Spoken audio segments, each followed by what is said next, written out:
frentes persistentes, básicamente hemos renovado el escenario de crisis, polarización, desconfianza e incertidumbre. Crisis con muchas facetas, como ha sido descrita, pero básicamente estamos claramente en una crisis político-institucional con órganos del poder público iniciados.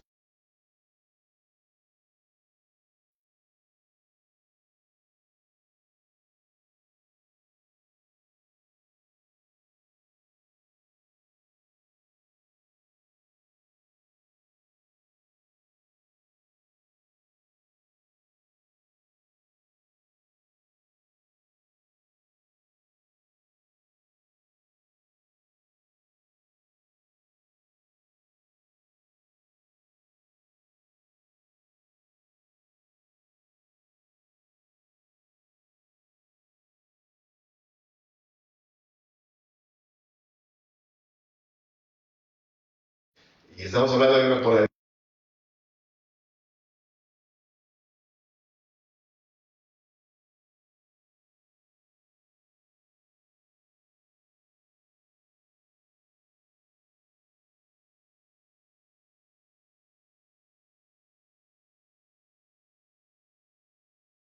de polarizar, ¿no? Tenemos un proyecto desde la casa. Frente a buscar de polarización, yo creo que nos vamos a depolarizar. La polarización llegó para quedarse. El gran desafío está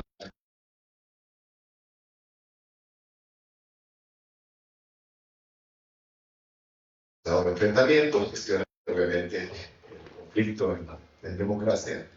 Es una polarización que no es solo, no nació en 2019, ni creo que yo nació solamente hace 15 años, sino viene más atrás. Tiene que ver con tensiones resueltas en la historia de la polarización que dialoga con diferencias culturales, con diferencias regionales, con diferencias de clases, los clivajes internacionales que están ahí latentes y presentes, abordan la polarización.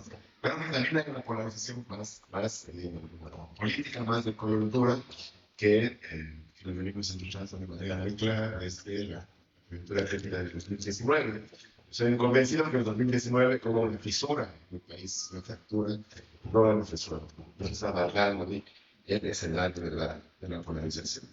Es una polarización que no solo se define entre dos polos, sino es una polarización más compleja, que tiene múltiples actores, que tiene matices. Yo creo que es importante en los estudios que se hacen sobre polarización están mostrando, no solo hay el polo A y el polo B, sino hay los polarizados radicales, polarizados moderados, no polarizados los indiferentes, es decir, hay varias formas de asumir, de enfrentar la polarización.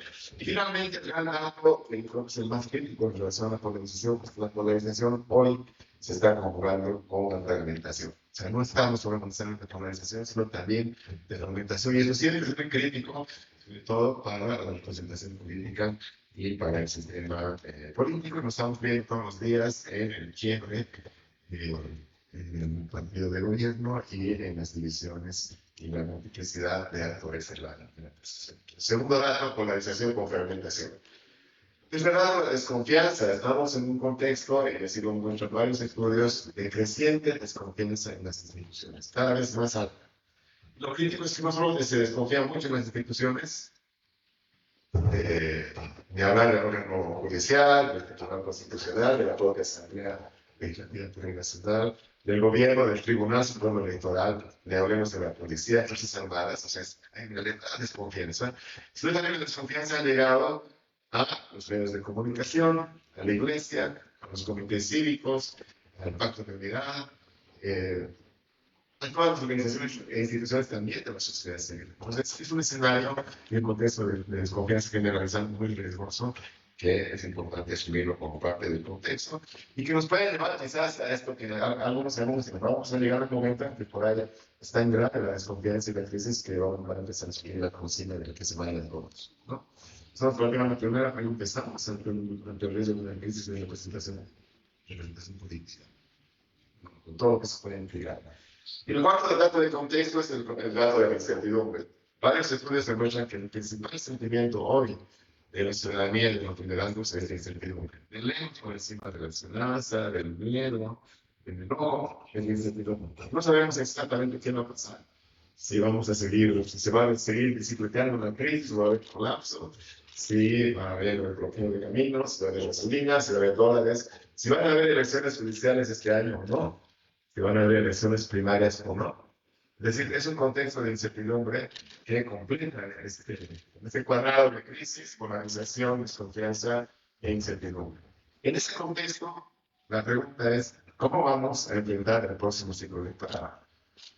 No es fácil, o sea, de hecho, un elemento, unas elecciones como estas es un momento de alta intensidad de disputa en condiciones normales. Estamos en estas condiciones que marcan el contexto en el actual momento. Y básicamente asumiendo un escenario, pues vemos un escenario institucional donde la Asamblea Legislativa, pero en especial la Cámara de Diputados, vuelto a parálisis decisoria. Tenemos un órgano legislativo que no sesiona, que no legisla, no fiscaliza, no decide, que no selecciona postulantes para las elecciones judiciales. Es decir, hay una lógica de bloqueo, de parálisis institucional muy crítica. Tenemos, que se mencionó el doctor, bueno, una lógica predominante de conflicto y de bloqueo y falta de acuerdo. Las redes predomina la disputa, la división y la descalificación. Y tenemos este riesgo que es muy peligroso, no solo para la institucionalidad y el Estado de Derecho, sino para la propia democracia, que es esta emergencia de esta suerte de suprapoder, que es ese consorcio entre magistrados autoprorrogados, el Tribunal Constitucional Plurinacional y sus salas constitucionales y operadores políticos del órgano ejecutivo, que están decidiendo por encima de los órganos del poder público. Es un dato más crítico, quizás, que tiene que ver con el actual escenario. En ese contexto y escenario, ¿cuál es la ruta crítica del ciclo electoral? Cuando vamos al ciclo electoral, estamos pensando en elecciones judiciales, se supone que iban a ser durante un año. Elecciones primarias también deberían ser este año, diciembre, más o menos del próximo año.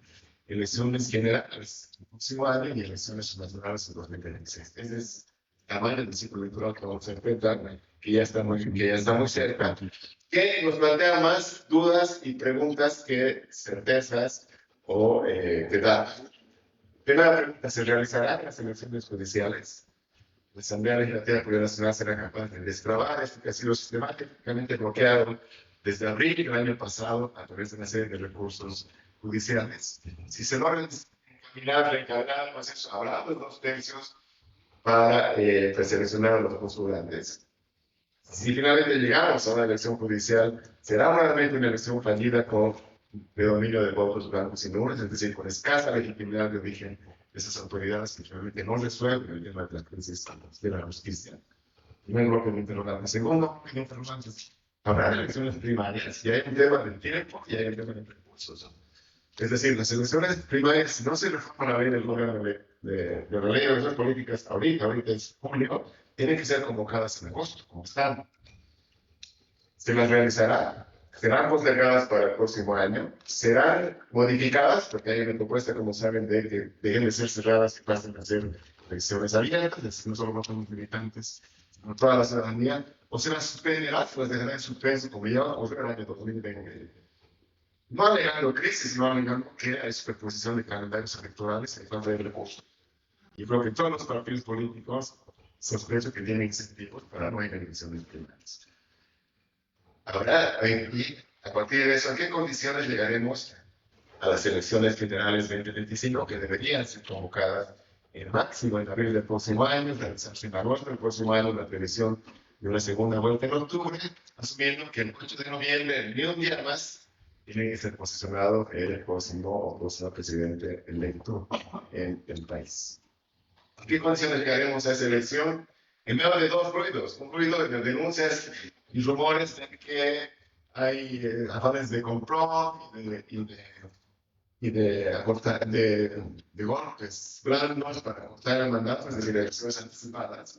Y de otro lado, denuncias y ruidos de que más bien quieren prorrogarse y que serán elecciones postergadas. En medio de eso está el ciclo electoral. Entonces, veamos es el tamaño de lo que implica asumir el ciclo electoral que viene, que por supuesto podemos asumir que será un ciclo conflictivo. ¿En qué condiciones de realización se va a dar este ciclo electoral?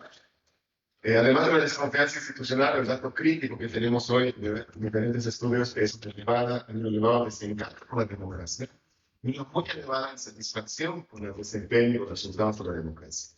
Es decir, ya no se está cuestionando solo a los actores políticos, al sistema electoral, sino la propia esencia del régimen político democrático, que es muy crítico. Y eso ocurre, claro, no solo en Bolivia, sino en toda la región y en varios países del mundo.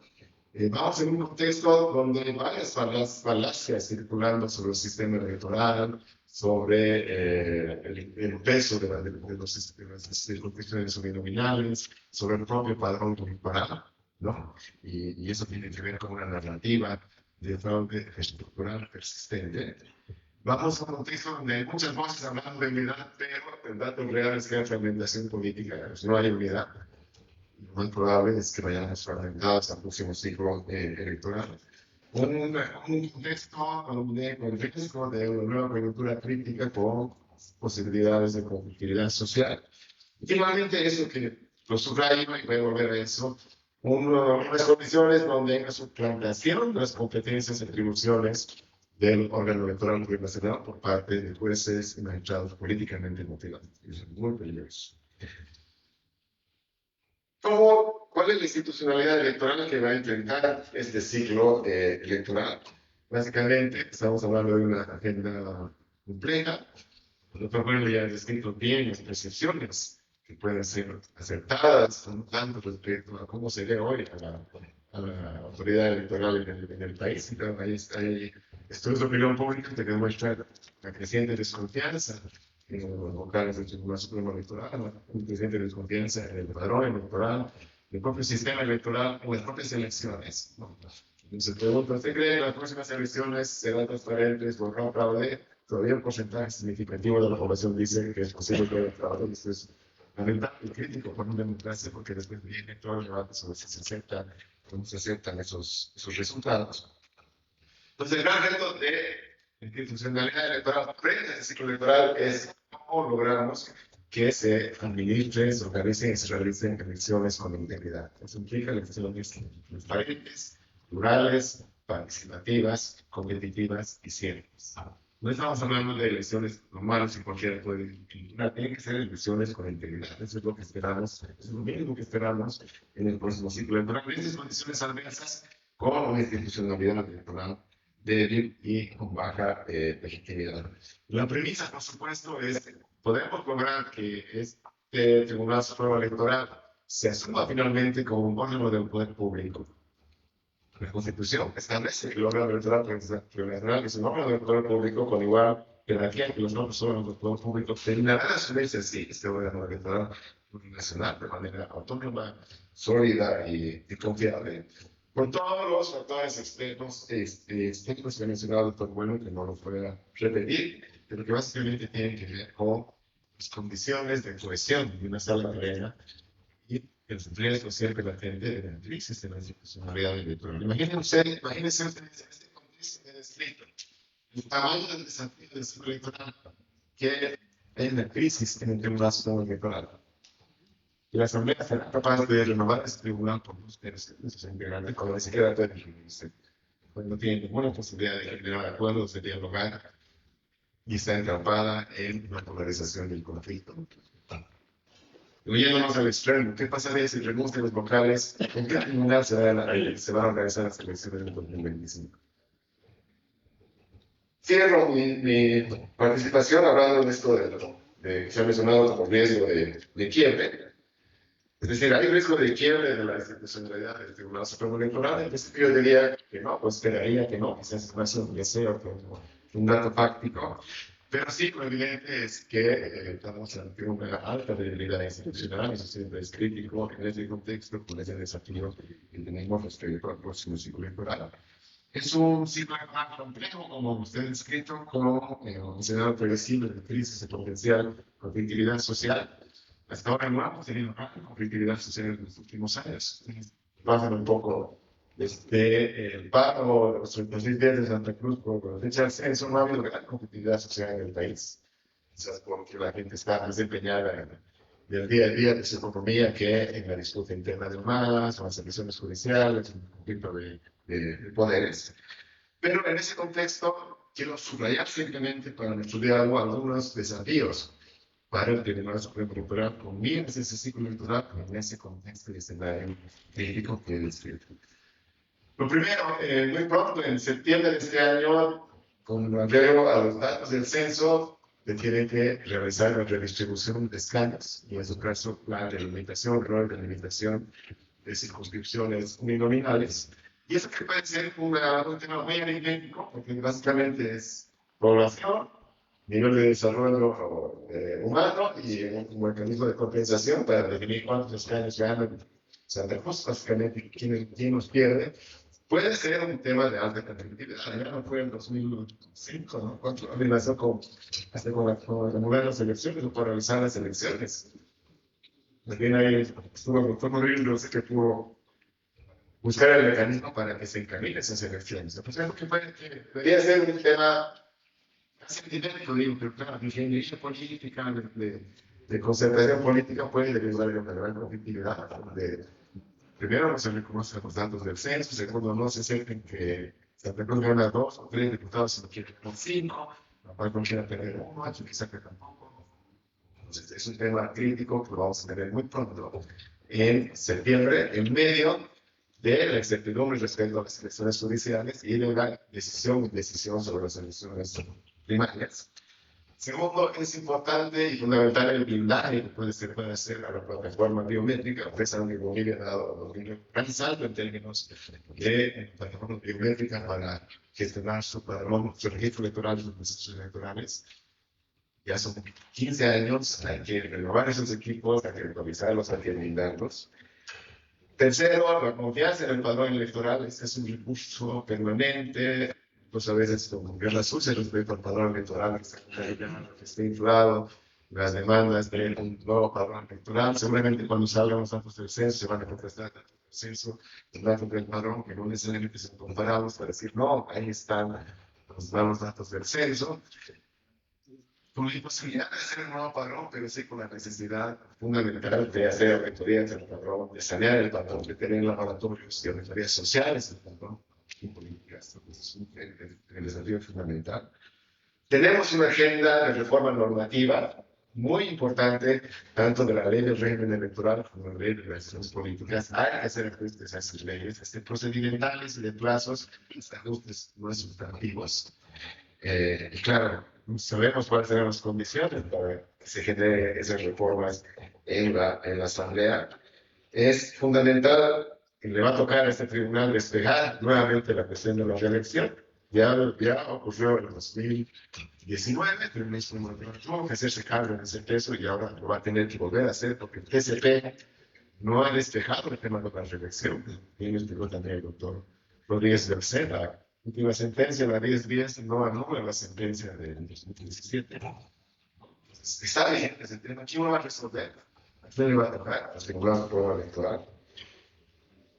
No tenemos un sistema y un programa de resultados electorales preliminares. Si uno ve elecciones en otros países, es inviable, porque en la noche de la elección ya tienen como de control rápido, resultados preliminares donde la autoridad electoral va a tener el resultado.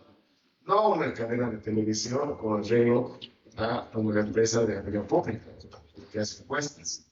Esta es una asignatura pendiente de la democracia boliviana y ojalá se pueda saber como un desafío de la institucionalidad electoral. Todo lo que tiene que ver con la gestión de la vocería institucional, ustedes ven a Mocabe saliendo por su cuenta diciendo una cosa, otro dice otra cosa, y genera ruido y genera la legitimidad del propio Tribunal Supremo Electoral. Finalmente, un dato que no se me está viendo, decía una fecha crítica, es el 8 de noviembre, posesión del nuevo presidente. El 19 de diciembre del próximo año, los actuales vocales del Tribunal Supremo Electoral y de los 9 tribunales electorales departamentales cumplen su mandato de 6 años. No hay ninguna posibilidad de regresar las elecciones judiciales y queda pendiente de qué nuevos vocales van a realizar las elecciones de abril de 2026, las nacionales. Sin ninguna experiencia para eso, porque también se van a procurar. No sé. Termino diciendo que hay muchos incentivos e intereses para lograr el proceso electoral, llevarlo por anticipado. El peligro mayor, lo subrayo y con esto quiero cerrar, es que las decisiones sobre procesos electorales y sistema electoral no las tome el órgano electoral, sino sean magistrados y jueces los que decidan sobre candidatos, sobre elecciones, sobre vida interna de las organizaciones políticas e incluso sobre validez de los resultados. Creo que un magistrado o diga esta elección va a tener un lugar. este puede ser candidato o no puede ser candidato. Eso sería lo peor que le puede pasar al sistema electoral boliviano. Y frente a eso, por supuesto, el candidato es blindar a la autoridad electoral. Como país, desde la Constitución del 2019 tenemos un horizonte democrático provisorio, hemos asumido un horizonte de una democracia intercultural y paritaria, una democracia intercultural basada en el principio de diversidad, porque no hay una democracia única y hegemónica, son diferentes concepciones, saberes y prácticas democráticas en interacción y disputa, una democracia paritaria en el sentido de igualdad sustantiva entre mujeres y hombres, que ese es el tamaño de nuestro horizonte democrático. Pero claro, para llegar a eso, primero tenemos que sobrevivir el presente. Muchas gracias.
Por los bolivianos frente a este escenario tan difícil.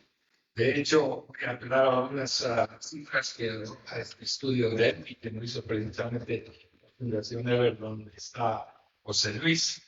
Hay un indicador absolutamente preocupante. El 70.9% de la población tiene una sensación de incertidumbre sobre el futuro. Y yo me voy a enfocar un poquito en el tema judicial con algunas ideas que me ha parecido interesante traer esta noche porque es muy vasto el tema y creo que hay que irse enfocando en soluciones o ideas más prácticas como las que anotaba José Luis.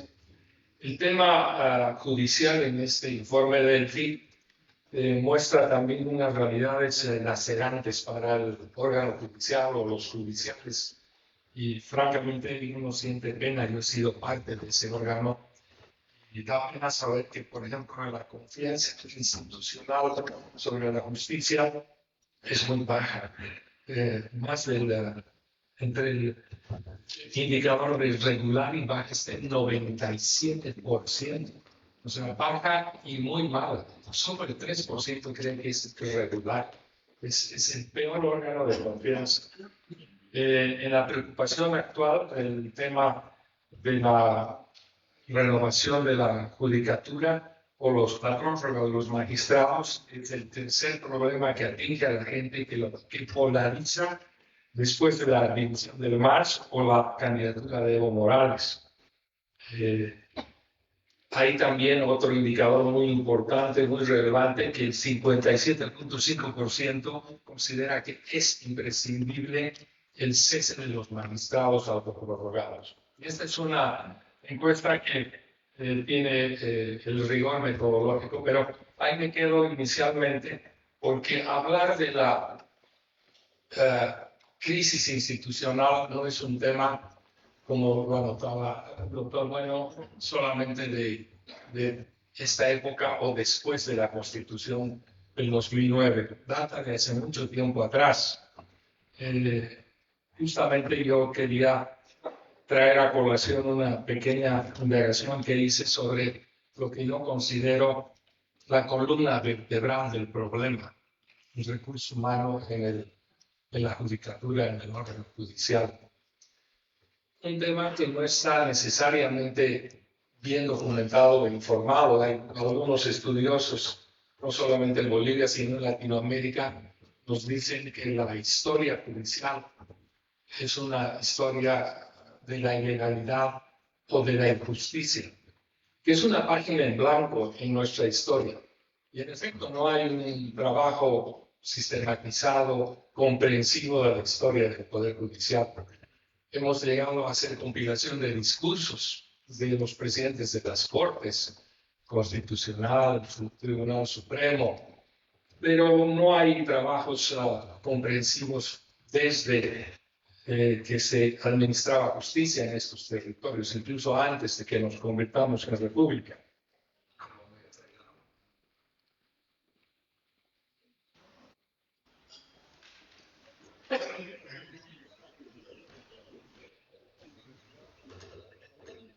Pero vuelvo a significar esta importancia de mirar la crisis del recurso humano en el órgano judicial o en la judicatura. Y voy a echar mano a un trabajo que se publicó hace algunos años fuera de Bolivia y que destacaba que el activismo judicial en procura del resguardo de los derechos fundamentales, en resguardo del cumplimiento de las premisas constitucionales de la separación e independencia de poderes, en resguardo de los balances y contrapesos, se vio severamente afectado por este tema de la falta de institucionalidad en los recursos humanos del sistema judicial. La Corte Suprema, que es el referente institucional más antiguo, fue reorganizada más de 20 veces durante el siglo XX.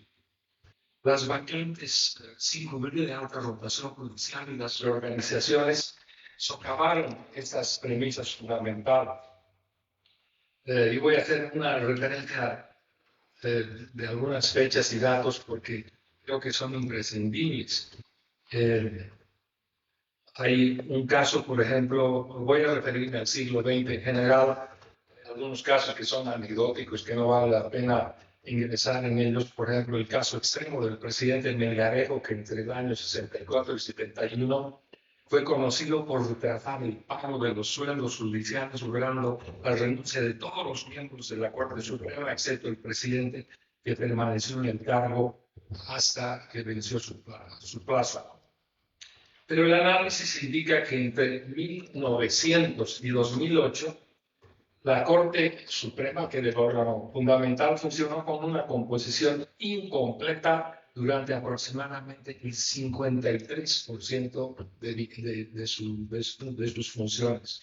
53%, ese es el margen o porcentaje que esta Corte no tenía quórum completo. Otro tema a considerar también es que el plazo que se asignaba, el plazo de funciones a la Corte Suprema era de 10 años y que se cambió relativamente 7 y 10 años entre 1880 y 1995, y la Constitución del 2009 eliminó ese plazo y hindró a que la ley defina, y el plazo legal previsto actualmente es de 6 años. Según los registros históricos, entre 1900 y 2008, o sea, el periodo de más de un siglo, el juez promedio, el magistrado promedio, sirvió en el cargo durante 3.6 años. Nada más, pese a que el promedio de duración de ese cargo era de 10 años. Y el juez promedio completó solo 2 años en el tribunal. En otros términos, solo el 8% de todos los jueces terminaron sus mandatos completos. Esto es notable. Yo simplemente recalco cómo es posible que en el siglo pasado, teniendo un periodo de mandato de 10 años, estos magistrados solo hayan cumplido un promedio de 3 años o 3.6. Eso refleja cómo el carácter político, la voluntad política o la institucionalidad judicial estaba muy venida a menos. No terminaban sus mandatos. Voy a hacer una relación muy rápida de estos cambios institucionales que alteraron la composición y la estabilidad del sistema judicial. La Corte fue renovada entre 1909 y 1919 siguiendo un calendario normal, aunque su composición se vio parcialmente alterada el año 21 como consecuencia de una revuelta republicana del año 20. El año 32 se siguió el procedimiento constitucional, aunque con retraso debido a un golpe militar del año 30. La Corte fue reestructurada el año 36 como resultado del golpe de Estado que llevó al poder al coronel David Toro, quien destituyó a todos los jueces por decreto. El año 40, tras el suicidio del presidente de el año 39, y luego el año 41, después de la asunción del presidente Peñaranda, se cambiaron a todos los jueces. El año 44, después de un golpe de Estado, fue seguido por una asamblea constituyente que nombró nuevos jueces. El año 46, cuando se asesinó por las turbas al presidente Villarroel, una junta civil seleccionó a todos los nuevos miembros. El año 48, después de la elección del presidente Herzog, se marcó el regreso al gobierno constitucional y el nuevo presidente afirmó que los miembros de la Corte eran jueces interinos. La revolución boliviana desencadenó una nueva ola de remodelaciones o recomposiciones.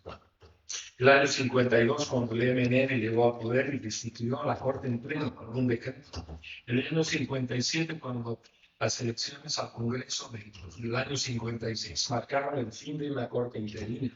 El año 61, cuando el Congreso aprobó un sorpresivo proyecto de ley para reorganizar el Poder Judicial, y el año 64, cuando el general Barrientos derroca Paz Extensor y depura la Corte mediante un decreto. Durante la era militar, la Corte fue reorganizada también el año 67, después de la aprobación de la nueva Constitución.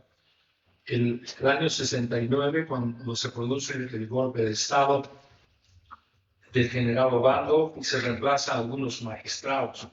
El año 72, tras el golpe de Estado de Hugo Banzer, el año 71, luego el año 74, se recurre a otro gobierno militar más estricto, y el año 78, cuando el general Padilla declara la necesidad de crear un poder judicial prestigioso e independiente, y el año 79, cuando el Congreso reemplaza esa prestigiosa corte interina, y el año 80, tras un nuevo golpe de Estado del general García Meza. Hasta aquí un recuento de casi todo el siglo XX, donde, como describo esta relación, los magistrados no podían durar sino un promedio tan pequeño. ¿Qué se podría esperar de institucionalidad relativamente estable? Es francamente una revelación de sucesiones. Y ahí llegamos al año 82, cuando se recupera la democracia, y viene otra historia que es digno de recuperar, porque se producen acuerdos políticos que modifican la Constitución para temas sensibles. Uno de los primeros fue modificar la forma de elección de los magistrados, porque antes los elegía una simple mayoría de las cámaras. Y se acordó la famosa regla de los 2/3 que permitió, junto a la creación del Tribunal Constitucional, del Defensor del Pueblo, el Consejo de la Judicatura, iniciar un proceso de transformación del sistema judicial que lamentablemente tampoco llegó a término, aunque se avanzaron en algunos aspectos sobre los que me referiré más luego. La época democrática también, quiero significarlo, contribuyó a acuerdos políticos de reforma constitucional. Se producían estas reformas por motivaciones escalonadas, como ustedes seguramente recuerdan, las leyes de necesidad de reforma constitucional y su aprobación en una siguiente legislatura. Así se introdujo, por ejemplo, en el ámbito judicial, aparte de la creación de nuevos órganos, el pluralismo jurídico. En los años 90 se reconoció por primera vez que las decisiones de los tribunales indígenas, de acuerdo a sus usos y costumbres, tenían tanto valor como las decisiones formales. Pluralismo jurídico que luego fue consolidado en la Constitución del año 2009. Pero también nos convertimos en un país que se admitió pluricultural, plurilingüe, se admitió la democracia participativa, incorporando el referéndum y la Asamblea Constituyente, pero además esas crisis o momentos constituyentes que llevaban a la ausencia de acuerdos políticos nos encontraron en diversas crisis como la que mencionó José Luis en la época en la que me tocó asumir la presidencia, y se produjeron las dos últimas reformas constitucionales de esa constitución del año 67. Una para modificar la sucesión presidencial, que no solamente tenía que convocar a los cargos de los renunciados, presidente, en este caso Sánchez de Lozada y vicepresidente Mesa, sino a todo el conjunto de los órganos legislativo y ejecutivo. Esa fue una última reforma constitucional, y otra que se operó a través de una ley interpretativa que dispuso que la elección personal del presidente a los prefectos tenía que estar precedida por el voto popular. Entonces, yo significo esto porque los acuerdos políticos promovieron reformas constitucionales acordadas o escalonadas en esa primera etapa de la democracia pactada, o si quieren algunos con puteos o con deficiencias, pero sujeta a un régimen constitucional. Yo también destaco en ese aspecto que la crisis del 2005 probó que el Tribunal Constitucional no era necesariamente el único, último y supremo intérprete de la Constitución. ¿Por qué? Porque la crisis política derivada de las renuncias del presidente, primero Sánchez de Lozada y luego del presidente Mesa, llevaron a un estado de situación en las que no podían resolver las contingencias de esas renuncias los jueces. Los jueces del Tribunal Constitucional son jueces que emiten decisiones para retirar del ordenamiento jurídico aquellas actuaciones o leyes inconstitucionales, mas no pueden producir normas. Ese es el paradigma de un Tribunal Constitucional. Puede velar por la Constitución, interpretarla, pero no puede producir normas, ni definir actos, ni leyes. Entonces, cuando se produjo esa crisis, el Tribunal Constitucional no podía resolver la crisis de los escaños, la crisis de la necesidad de ampliar la elección de prefectos, la convocatoria a la Asamblea Constituyente, etc. Y todo eso se produjo en consenso político. Yo recuerdo que la primera crisis política seria que me tocó enfrentar, a pesar de que cada día era una crisis, fue cuando el Tribunal Constitucional precisamente anuló la convocatoria de elecciones del 2005 porque los escaños, la distribución de escaños no correspondía al último censo de 2001. Y el Congreso de entonces no quería asumir esa tarea legislativa y tuvimos que hacer un consenso político para que por decreto y con la entonces Corte Electoral se llame a elecciones. Este es un dato menor al cual me voy a referir después como una posibilidad de práctica de enfrentar la crisis. Se produce esa transición, surge la Asamblea Constituyente y surge un nuevo orden constitucional fundamental para el país, porque esa Asamblea recupera un alto sentido de legitimidad del poder constituyente ciudadano. Habíamos tenido más de una docena de reformas constitucionales.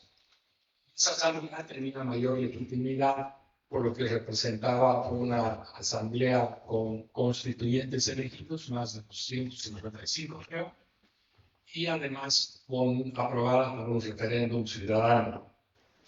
Sin embargo, ese tiempo también fue objeto de otra crisis institucional del sistema judicial.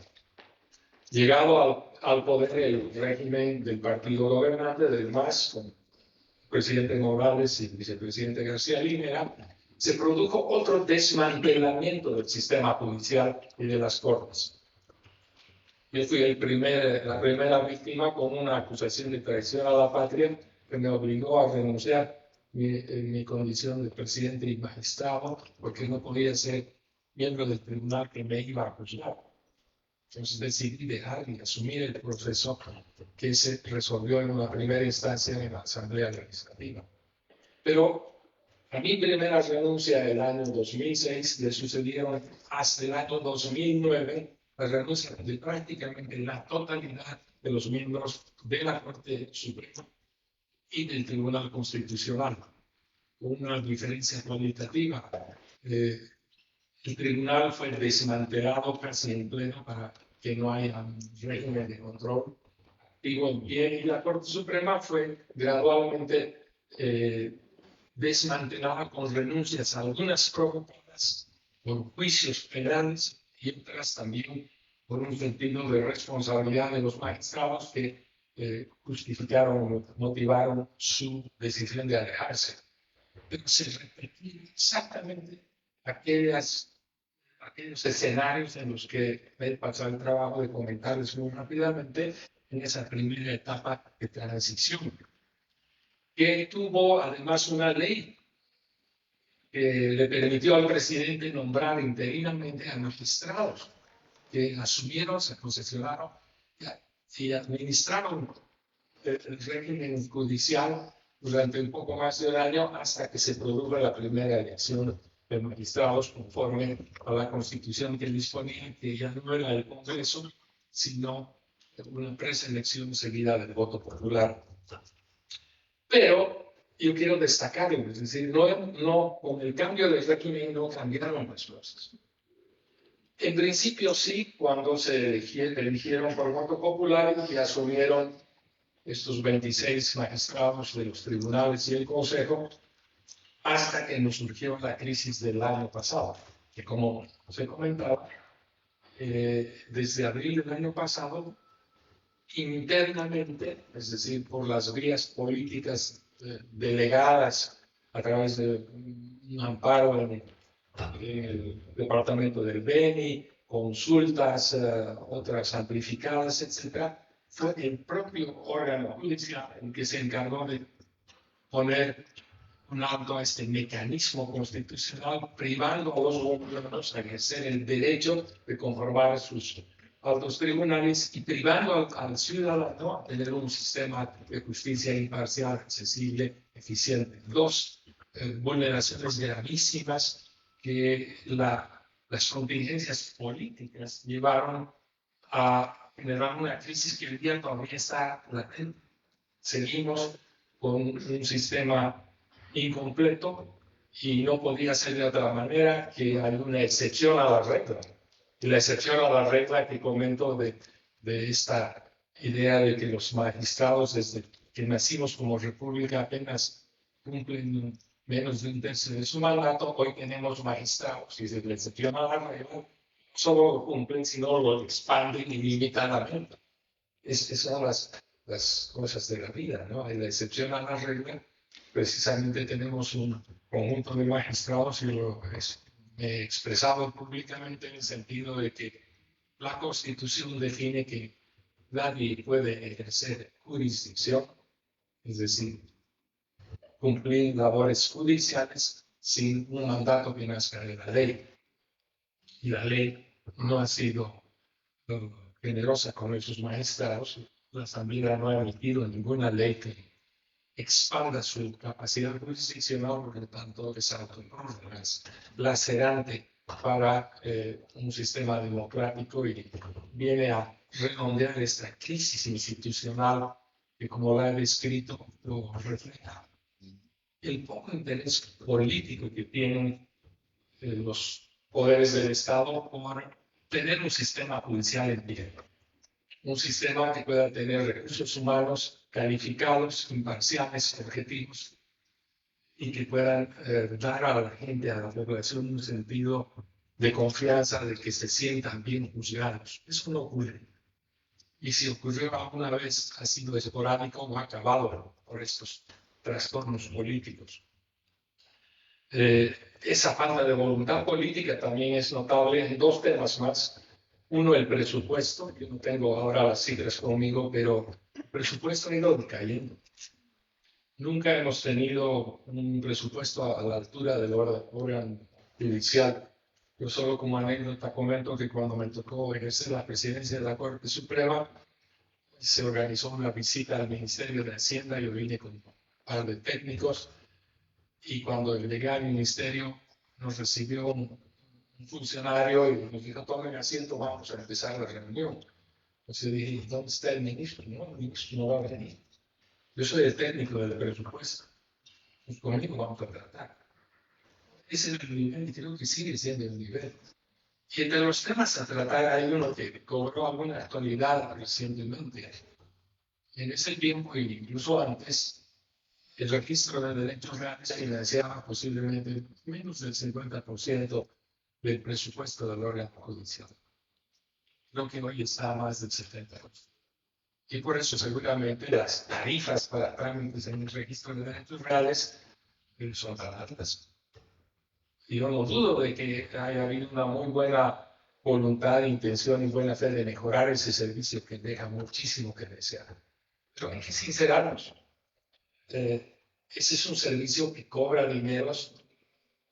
¿Van a ir nuevamente al órgano judicial o van a ir a reforzar el presupuesto? ¿Y cuál es la política pública de tener transparencia en aquello que es tan importante para los bolivianos en el resguardo de su título de propiedad?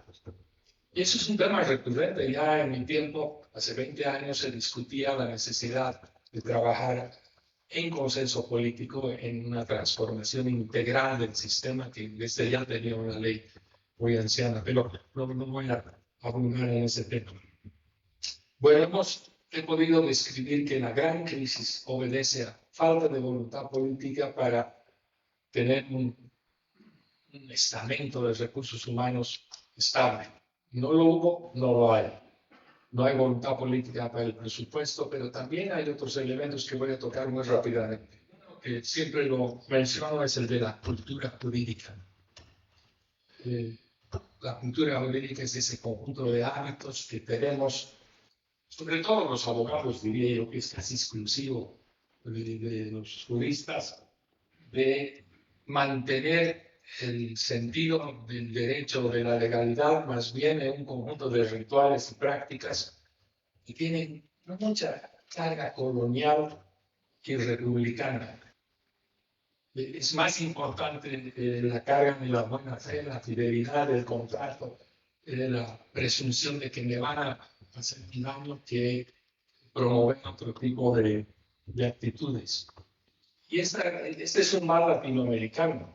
Hay quienes han estudiado a profundidad y esto nos viene de unas prácticas coloniales y republicanas, porque lamentablemente en el país, cuando tuvimos la oportunidad de saltar a un mundo de actualización normativa, pensamos que lo estábamos haciendo de manera maravillosa cuando el mariscal Santa Cruz fue el primer presidente latinoamericano en aprobar los códigos Santa Cruz. Mucha honra. Pero era básicamente una reproducción del modelo positivista napoleónico. Todos pensábamos que era fantástico el orgullo de Bolivia, de sus pioneros, siempre lo mejor Bolivia. Pero no era precisamente lo que tal vez debíamos haber hecho, lo hemos hecho recién en la Constitución del 2009, reconocer el pluralismo. Y esa codificación no reconoce en absoluto el pluralismo jurídico, no reconoce lo que el año 2003, 2004, cuando estaba en la Corte, hicimos un diagnóstico bastante comprensivo. Encontramos que más del 60% de las comunidades y los municipios rurales no tenían servicio judicial alguno, no tenían fiscales, jueces, médicos forenses, cárceles, nada. Y no las tienen todavía. Y que mantiene la paz pública, la paz comunal, la armonía. El sistema plural de esas comunidades de tierras altas, bajas, que milenariamente tienen sistemas de justicia más bien con un acento restaurativo y que si fuéramos justos deberíamos coexistir con esas comunidades, pero no imponiendo legislación abusiva como pretendió una ley de deslinde de su tiempo, que recortaba ciertas atribuciones que eran virtuosas precisamente por no ser escritas. Pero así nos va y aprendemos con el tiempo. Yo creo que el tema del pluralismo, la legislación es otro de los grandes desafíos. Esa voluntad política no existe para ajustar y actualizar los códigos. Seguimos en gran parte manteniendo vigentes los códigos buenos en más de 50 años, porque no hay lo que en algún momento en ese tiempo de la recuperación democrática hubo con una vicepresidencia de la Nación. Luis Ocio creó un consejo de modernización que era muy plural, multipartidario, y se lograron algunas cosas, entre ellas, hablando de los años ya 90, la ley del Ministerio Público.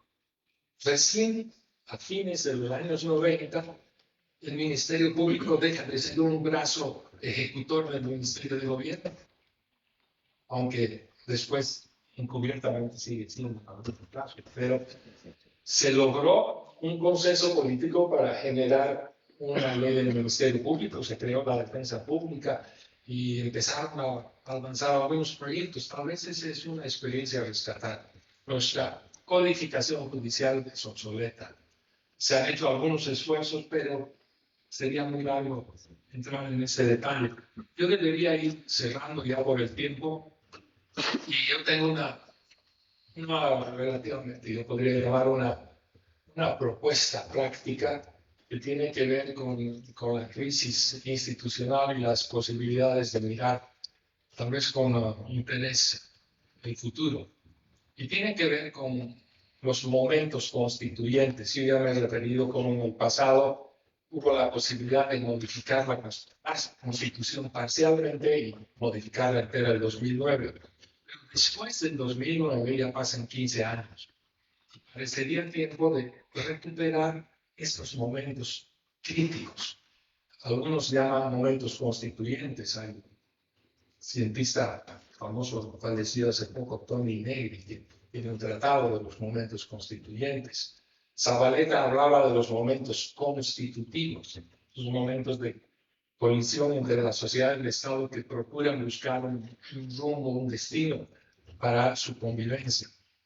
Yo tomo esa idea del momento constituyente porque estoy convencido de que las crisis sucesivas que hemos tenido, aún antes de la pandemia, con temas puntuales, por ejemplo, el fallo de ese tribunal constitucional que decidió que la reelección era un derecho humano y representó un quiebre de la voluntad popular del referéndum y del ordenamiento constitucional del año 17.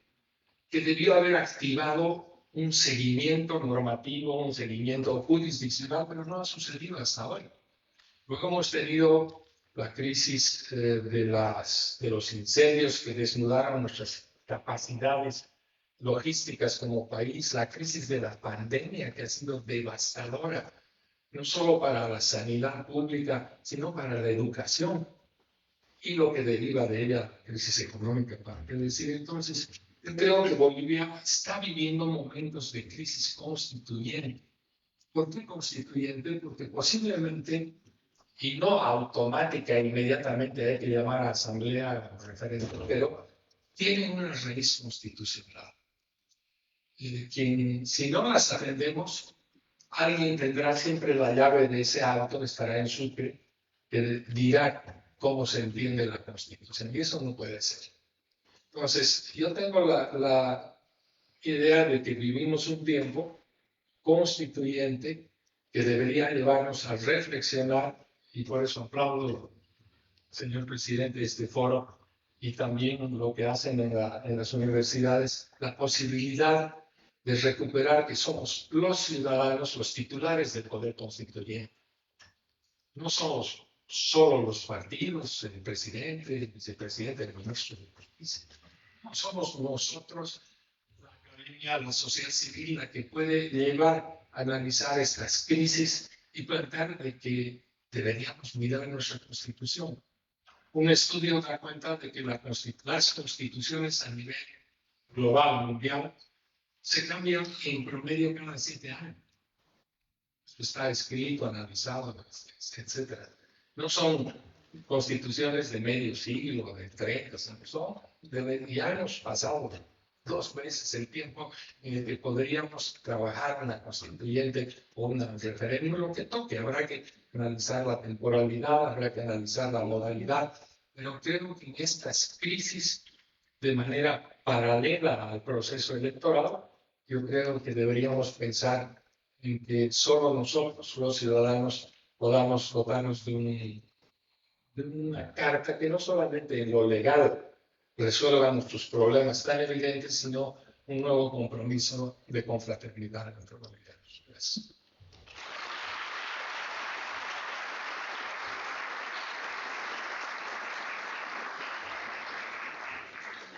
Nuestro agradecimiento, por supuesto, al doctor Eduardo Rodríguez Belcé, presidente de Bolivia, por esa intervención. Y bueno, lo interesante de los conversatorios, y ustedes coincidan conmigo, es cuando ya entramos en esa dinámica de interacción directa con el público y con los panelistas. A continuación vamos a hacer referencia justamente a este espacio que les había hablado, esta apertura de preguntas y respuestas. Ya tenemos nosotros algunas preguntas que nos han llegado justamente a través de ese código QR que nosotros hemos pasado.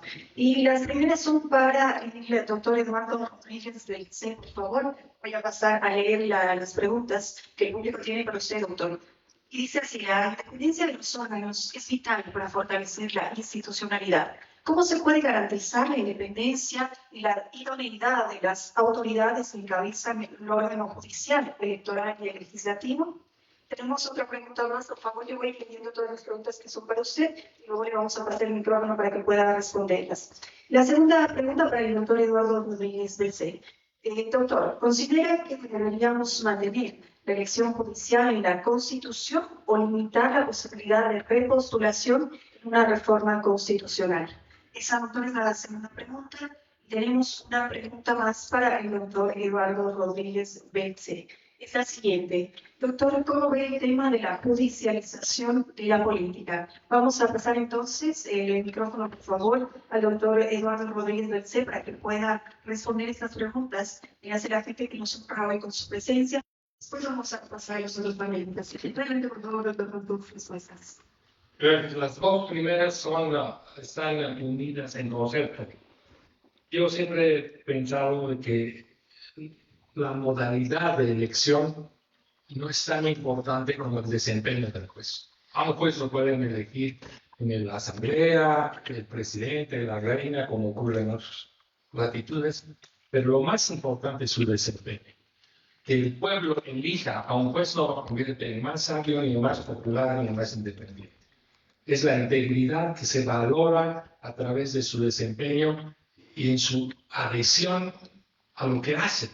Un juez es un sujeto que debe mirar los hechos, la ley, y sobre todo tiene que tener integridad de conciencia para obrar en derecho, en conciencia, con sentido práctico, pero no de adhesión al pueblo que lo ha elegido, al partido que ha votado por él, al monarca, etc.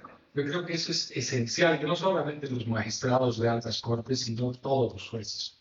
Y en ese sentido yo me pronuncio porque debería haber una modalidad de elección de jueces que valore la meritocracia, no solamente a nivel de los 26 jerarcas en Sucre, sino para los cerca de 1000 jueces que hay en la República, en el Estado, y que se pueden explorar modelos de elección mucho más sencillos, mucho más prácticos, y que tengan el seguimiento de desempeño e integridad, no necesariamente por el Consejo, que es básicamente un órgano disciplinario que actúa como un brazo del poder político para poner y resolver jueces, sino esto es un desafío para la academia, que es la que tal vez mejor puede dar seguimiento transformado a la educación legal a partir de mirar también lo que hacen los jueces.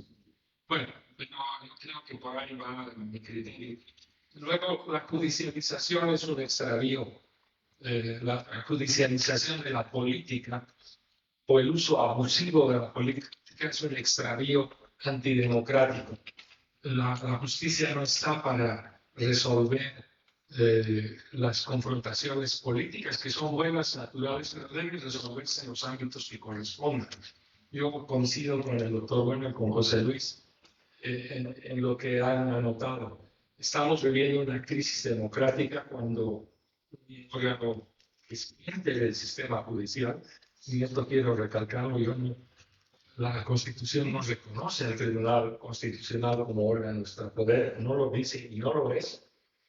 Y lo peor es que no puede convertirse en un órgano que está por encima de la representación de la soberanía popular. Si hay un órgano de representación próximo al ciudadano es la Asamblea Legislativa. Antes eran 5 titulares del Tribunal Constitucional y 3 de ellos podían interpretar y definir con fallos vinculantes todo. Hoy día simplemente ha cambiado, son 5. Pero tenemos un modelo de control judicial de constitucionalidad que lo adoptamos en buena fe, pero mal adaptamos. Necesitan las reglas de autorrestricción y votos cualificados. Muchas gracias por las respuestas entonces al expresidente de Bolivia, doctor Eduardo Rodríguez Celce. Vamos a continuar con las preguntas que hace nuestro público a nuestros panelistas y a continuación van a hacer las preguntas para el doctor José Luis Cicene. Las preguntas son las siguientes, doctor, por favor, le pido que pueda tomar nota de ellas. Es la pregunta que tenemos a uno de las personas que nos acompañan en esta oportunidad, dice así: ¿cómo califican el rol del órgano electoral plurinacional en la disputa por la titularidad del MAS entre ambas fracciones, es decir, entre evistas y arcistas? Y tenemos una pregunta más, por favor, para usted, doctor. Dice lo siguiente: ¿usted cree que la elección presidencial se logre realizar antes de noviembre del siguiente año? Esas son las dos preguntas que tenemos para usted, por favor. Tenga la gentileza de contestar. Muchas gracias.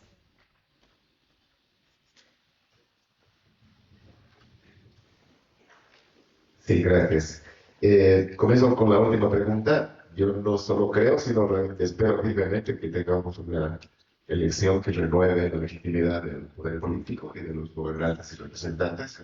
Esperamos democracia, eso es democracia, que mediante elecciones anticipadas, elecciones postergadas, las elecciones tienen que ser como tengan que ser, como sin segunda vuelta, para que el 8 de noviembre se posesione la nueva autoridad ejecutiva y los nuevos representantes electos.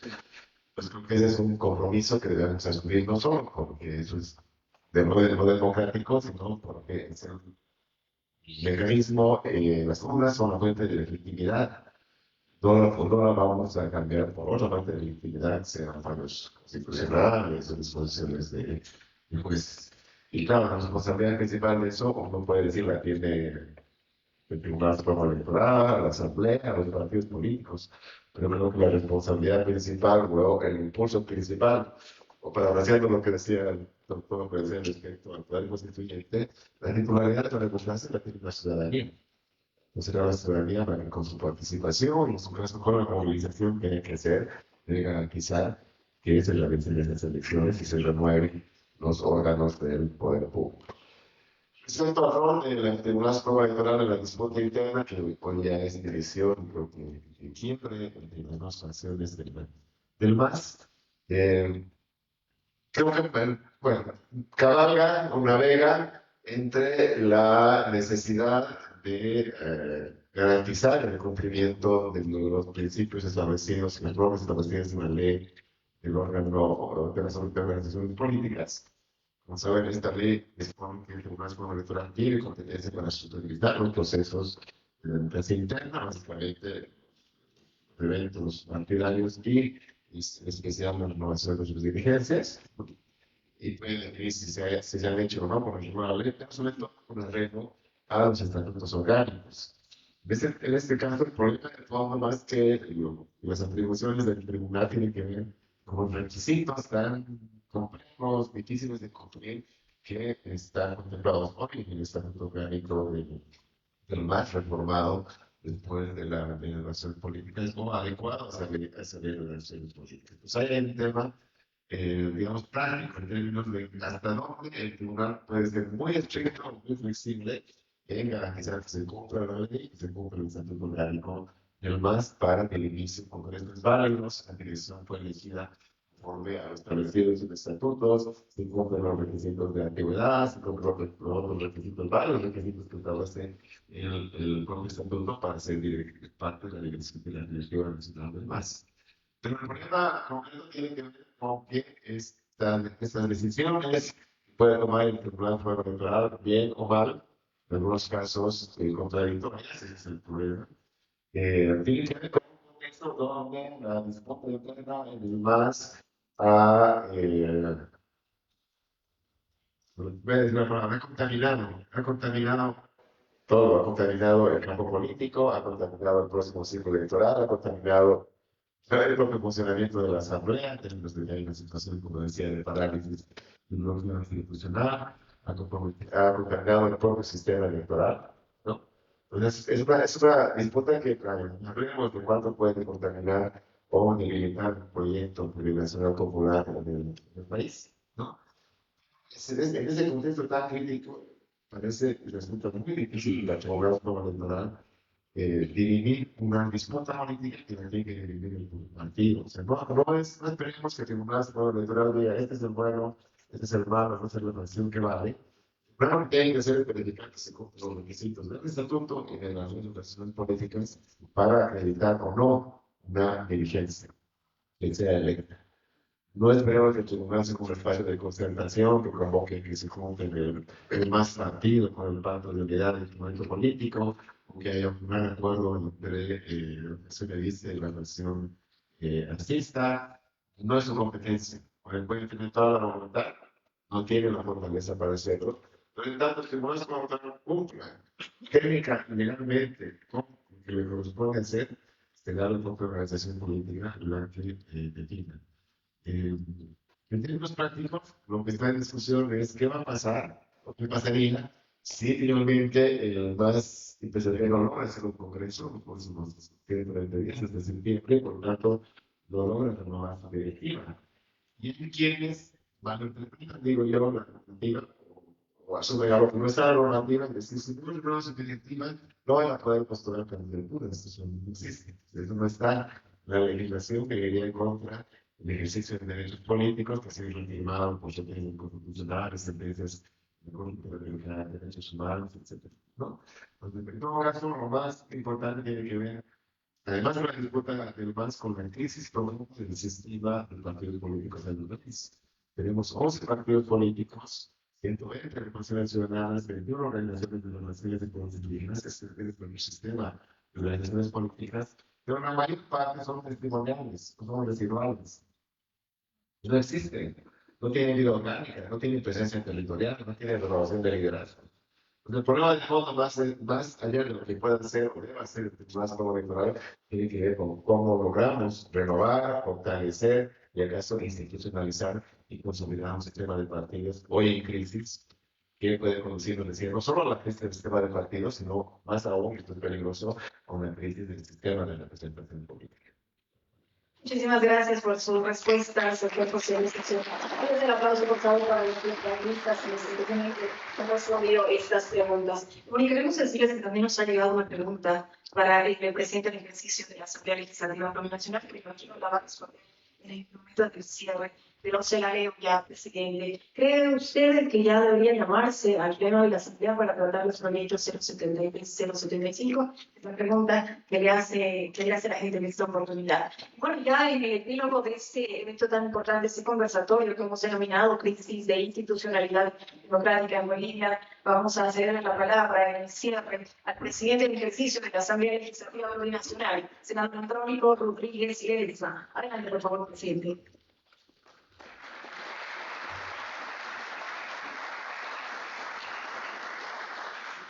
Muchas gracias, muy buenas noches a todo el auditorio. Al cierre de esta conversación queremos expresar que estamos iniciando todo un ciclo de conversatorios, de diálogo, de debate sobre temas que interesan al pueblo boliviano, la crisis de las instituciones, la subvención sube cada vez, el gas baja, la deuda sube, el litio no termina de emprender su propio vuelo, hacia qué camino estamos dirigiendo nuestro país. Es importante conocer de manera muy responsable y sincera desde un punto de vista autocrítico, con disertantes totalmente neutrales, porque cada cual obviamente también defiende su posición. Yo diría que todo está bien en la Asamblea cuando a través de los medios vemos que se ha convertido prácticamente en una especie de un conflicto permanente, de peleas entre asambleístas. Y ya uno no sabe si es de izquierda, de derecha, lista o es de Mesa, Camacho, o sea, ya realmente se han descontrolado. Ahí entre masistas pelean en la asamblea y los de la oposición, calma, colega, no se peleen, parecen hábiles. Entre la oposición también se pelean, nosotros ya también intervenimos. O sea, se han convertido en ese espacio, yo lo digo con toda también responsabilidad, de un principio básico que es la autocrítica. Necesitamos dignificar la política, elevar el nivel de debate. Ya la diferencia de antes hacia hoy es abismal. Había todavía nivel de debate, pero ¿por qué estamos entrando a esta situación tan complicada? Valoro, y a propósito, saludar al vicedecano de la Facultad de Derecho de la San Andrés, expresidente de del C, también expresidente de Corte Electoral, o bien órgano, Corte, también Rodríguez, excelente. Hay una total desconfianza.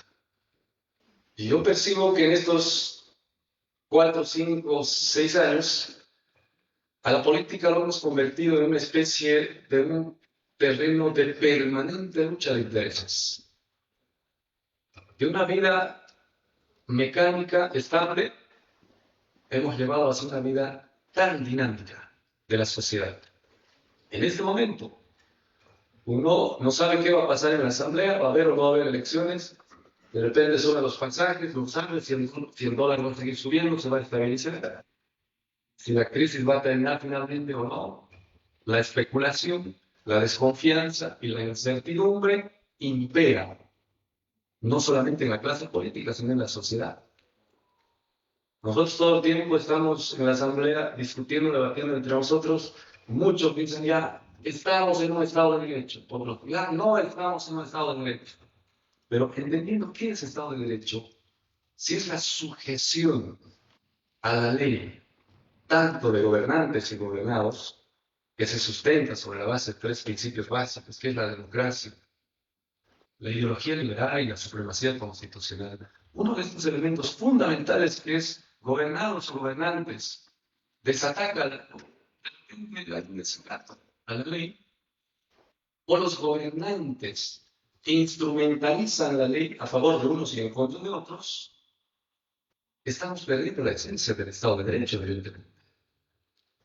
Entonces, ¿qué hacemos frente a ello? En la medida de que exista una justa correspondencia entre gobernantes, gobernados, demandas y, por supuesto, decisiones, entonces ya vamos a establecer condiciones para una vida común sobre la base de las normas establecidas en nuestro país.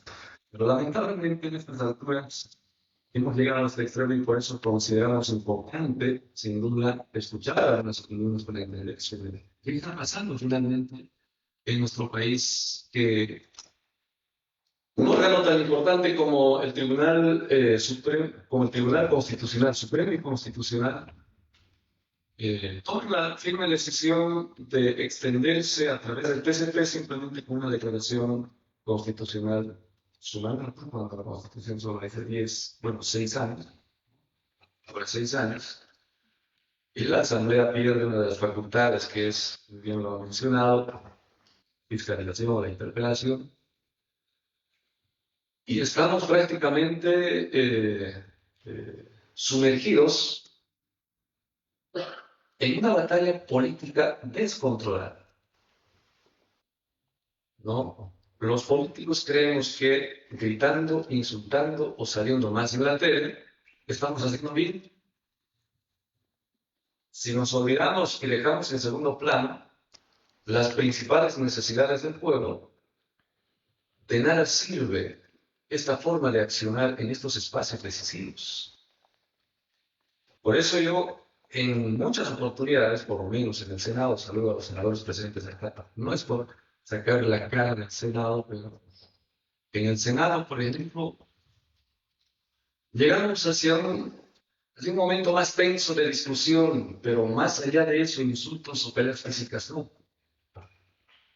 Pero en diputados ya es normal prácticamente los insultos y las peleas físicas.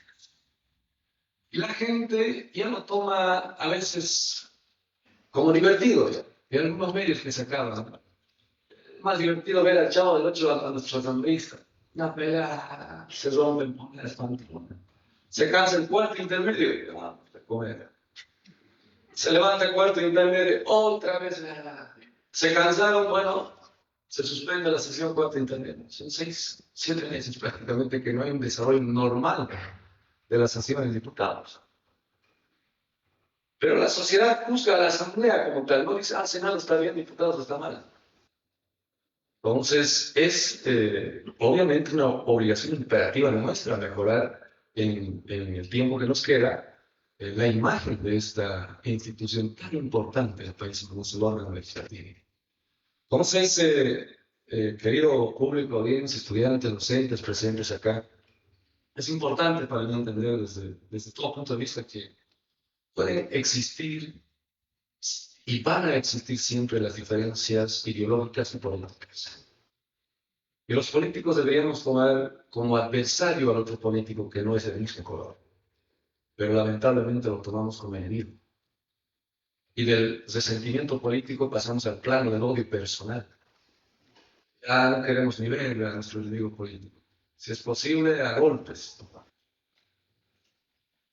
En ese tren de acciones dejamos en segundo plano prácticamente los verdaderos intereses del pueblo y tomando en cuenta los discursos radicales de un lado y de otro lado, no nos permite avanzar de manera sostenible planteando políticas públicas para consolidar políticas de Estado.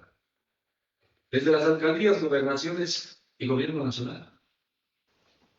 Entra una organización política por una gestión de los 5 años, valora su gestión, mi gestión es lo máximo, entra otro presidente, otro ministro, otra gestión, todo lo que ha hecho no sirve, lo que nosotros hacemos sirve. Entra otro, empieza de cero y dice eso no sirve. O la derecha dice, la izquierda es una mafia. No sirve. El MAS es una organización criminal, no sé qué. Y desde este lado, la derecha neoliberal, el imperio no sirve. Entonces, ¿qué sirve?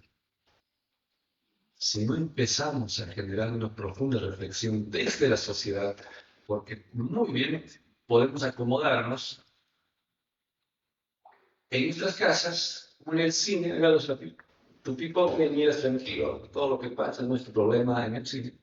Si desde la sociedad decimos, es cosa de políticos, se ha estigmatizado a tal grado que la política es lo peor. No lo entendemos como el camino para avanzar en el desarrollo del país. Sino la política es sinónimo de corrupción, de peleas, de chantaje. Y hay gente que dice, no necesitamos más políticos. ¿Por qué necesitamos? ¿Por qué se ha estigmatizado a tal grado la política?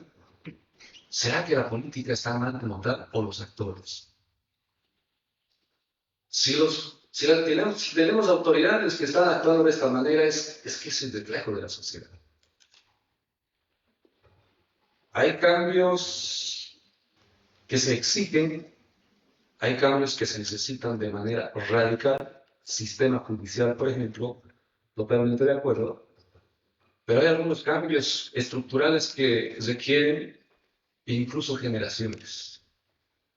Desde los niños, adolescentes, tenemos que empezar, creo, desde la familia, colegios, universidades, empezar a formar hombres y mujeres de bien.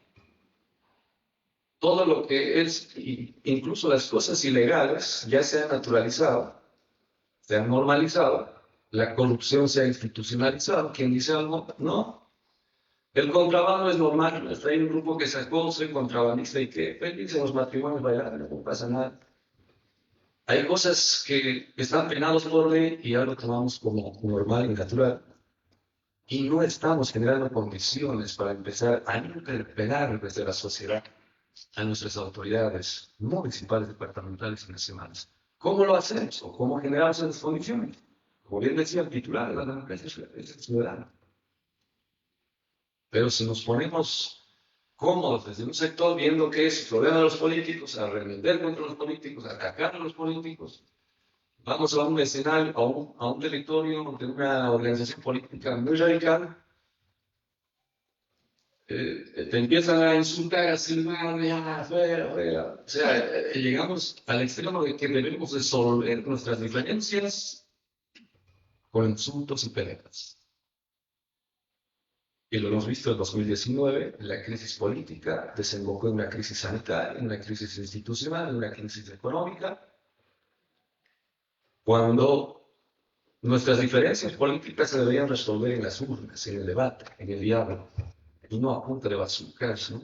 De escudos, de pétalos. ¿Quién grita más fuerte en los estribillos? ¿Quién contra quién? Si no impera la racionalidad, si no impera la alternativa, una propuesta razonable que definitivamente encamine hacia un destino promisorio en nuestro país, seguiremos con seguridad. Los políticos pelean en los espacios decisivos y la sociedad se va a ir organizando en contra de uno y otro, en contra de otro. Entonces, por eso creo que es una corresponsabilidad de todos los problemas que se está generando, se está evidenciando en este momento en el país, tanto de la clase política, de las autoridades, pero también de la misma sociedad. Por eso concuerdo definitivamente con nuestro vicedecano, doctor Rodríguez, que está también como José Luis Excel, de que es necesario, es fundamental y es prácticamente una obligación moral de todos, absolutamente de todos, tomar partido de esto. De lo contrario, estamos destinados a seguir hacia un cambio muy lento.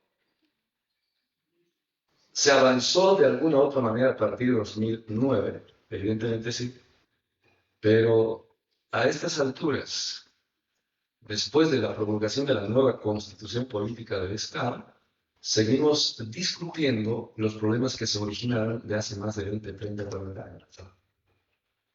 Entonces es una responsabilidad, yo diría, absolutamente de todos, pero la mayor responsabilidad evidentemente es de las autoridades en ejercicio y en gestión. Como bien preguntaban, por ejemplo, sobre los autoprorrogados, ¿qué hacemos?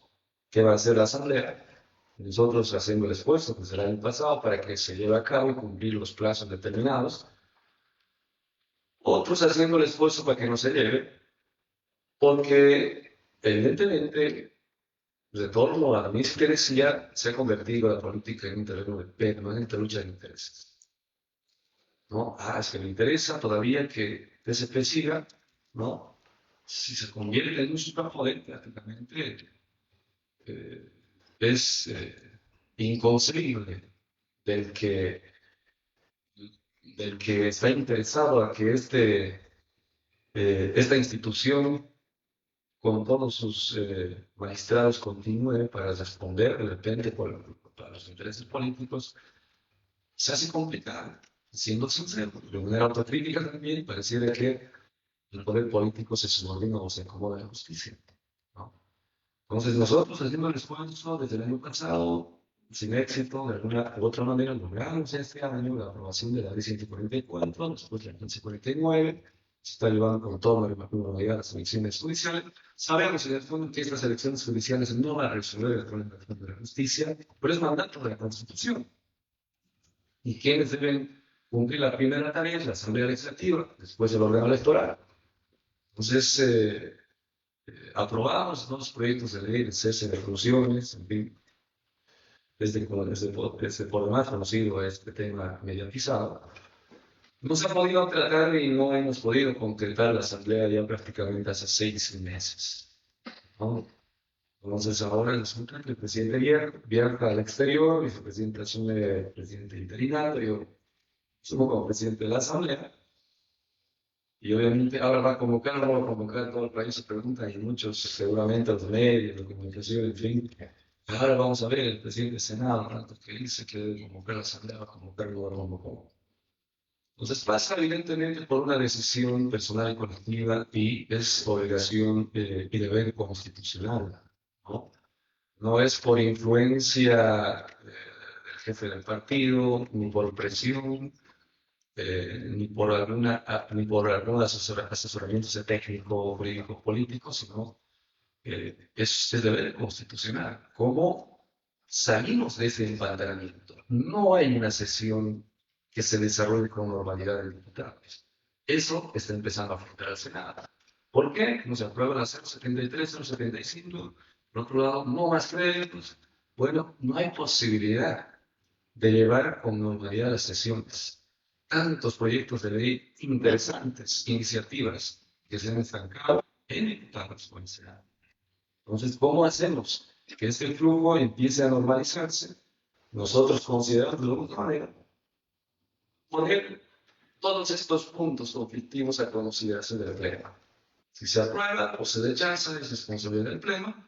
Entonces, salimos de este conflicto que nos está generando ya de temas de sentimiento político a problemas ya personales entre diputados y senadores. Entonces hemos obviamente decidido convocar a la sesión de la Asamblea y pondremos a consideración del Pleno y resolver los problemas de diputados y senadores nosotros mismos, porque no vamos a esperar de algún iluminado que venga con su varita mágica y diga ya se resuelve y camine en su desarrollo de sesiones normales.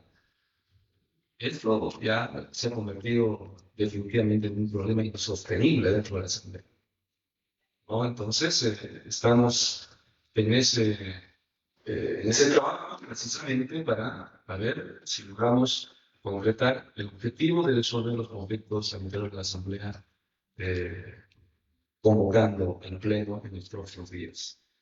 Entonces, yo quiero agradecer a los dos panelistas y al vicedecano que está presente acá.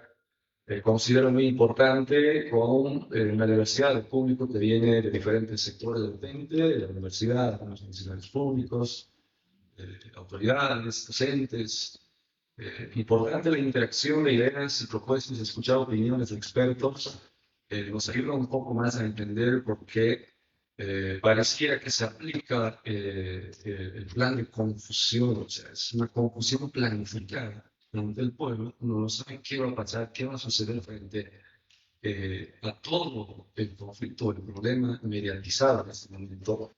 Entonces me parece importante recabar las ideas, las propuestas, cómo también nos puede ayudar a materializar esas ideas y propuestas y mejorar, a avanzar en la Asamblea Legislativa, ¿no? Yo saludo la participación de las tres personalidades presentes acá y esperemos contar con su presencia en los próximos ciclos de conversatorios, de debate, por supuesto, de análisis, de evaluación sobre la situación política en nuestro país, que no es nada alentador para casi todos los bolivianos y bolivianas. Sin embargo, nuevamente reitero que es una responsabilidad absolutamente de todos los bolivianos y bolivianas, evidentemente la mayor responsabilidad de las autoridades que están en estos espacios decisivos. Entonces, no pierdo la esperanza de que la crisis sea una oportunidad para mejorar la situación que se encuentra en las instituciones y en el país y encontrar el camino que definitivamente nos lleva hacia un desarrollo y progreso sostenible y un futuro más promisorio. Sabemos que el camino es largo, pero el horizonte es claro. Todos queremos una patria o un país con una paz social, un país que empiece a desarrollar y enfaticemos más en la educación, que la justicia imparta realmente de manera igualitaria para todos, que la corrupción disminuya o se elimine, que la burocracia se ajuste, se elimine. Nosotros queremos que desde los niveles de gobierno, alcaldía, sea gobernación, gobierno nacional, facilite la vida de los bolivianos en vez de complicarlas. ¿no? Yo decía en algún momento, hay que revisar todas las normas en su integridad que hemos aprobado. ¿Cuál se aplica o se cumple de manera efectiva? Aprobamos las otras leyes y se está aplicando, cumpliendo, las normas se están cumpliendo su objetivo. Hay, evidentemente, diferentes versiones al respecto, pero sería importante una revisión integral de todas las normas, si es necesaria una modificación o si es necesario la cambio de las normas, que empiecen a regular nuestra conducta, los gobernantes y gobernados, sin duda, pero el objetivo siempre es facilitar la vida de los bolivianos y mejorar las condiciones económicas y sociales de todas las familias bolivianas. Entonces, agradecer nuevamente doctor José Luis Eduardo, por supuesto, a mi cercano amigo, y a todos los presentes. Muchísimas gracias por su participación en esta oportunidad del ciclo de conversatorios sobre este tema tan importante. Muchas gracias.